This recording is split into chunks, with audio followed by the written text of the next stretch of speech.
Hello everybody, and thank you for taking the time to sit down and listen to my speech today.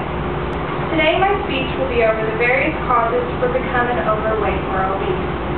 I will go over some of these causes with you, such as genes, dietary habits, medication, and physical activity. First, I'll start with genes.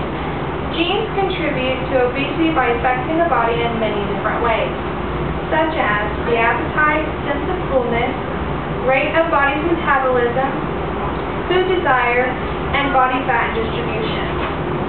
On the billboard, it states under genes, research suggests that for some people, genes account for just 25% of the tendency to be overweight, while for others, the genetic influence is as high as 70 to 80%. Now I'll continue with dietary habits. Dietary habits, according to the Centers for Disease Control and Prevention, Americans are eating more calories on average than they did 30 years ago. One factor which is in play here is the bigger availability for people to have access to food easier, such as there are now more restaurants, movie theaters now have snack bars with many variety of snacks, rest stops, when people are on vacation, now have the convenience of having snack bars in them. Another factor which has an effect in becoming obese is the calories which are now in foods. Calories in foods have increased because of the preservatives which are found in almost every type of food available to Americans. When choosing to go out to eat, the restaurants are serving 2 portion sizes and not your normal sizes you should be eating. On the billboard it states, under dietary habits, in 1970 we spent 27% of food budget on away-from-home foods.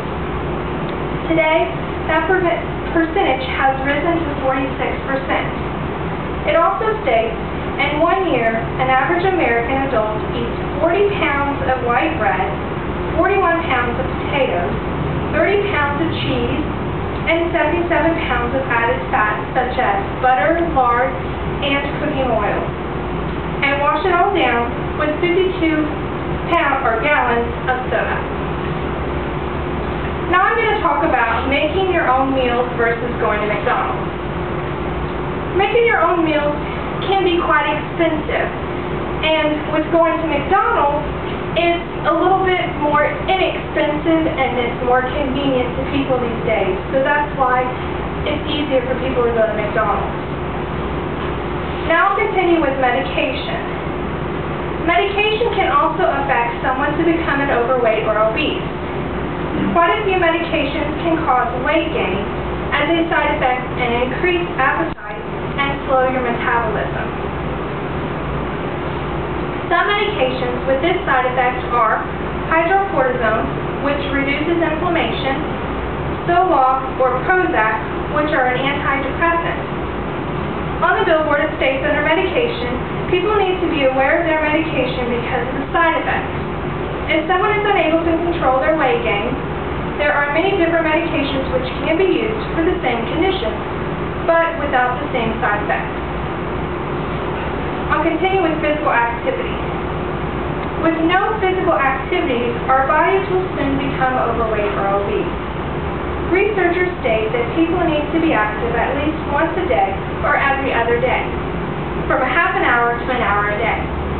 It states under physical activity on the billboard, researchers also say Americans are not being as active as they should be to keep up with the required intake of food, which needs to be burned in a day. In conclusion to this speech, I've discussed the various causes in which can affect someone to becoming overweight or obese. If people would give more thought to these causes such as genes, dietary habits, medications, and physical activities, and monitor if any of these apply to them, there could be a possibility they could keep themselves from becoming overweight. I hope everybody enjoyed my speech, and thank you for listening.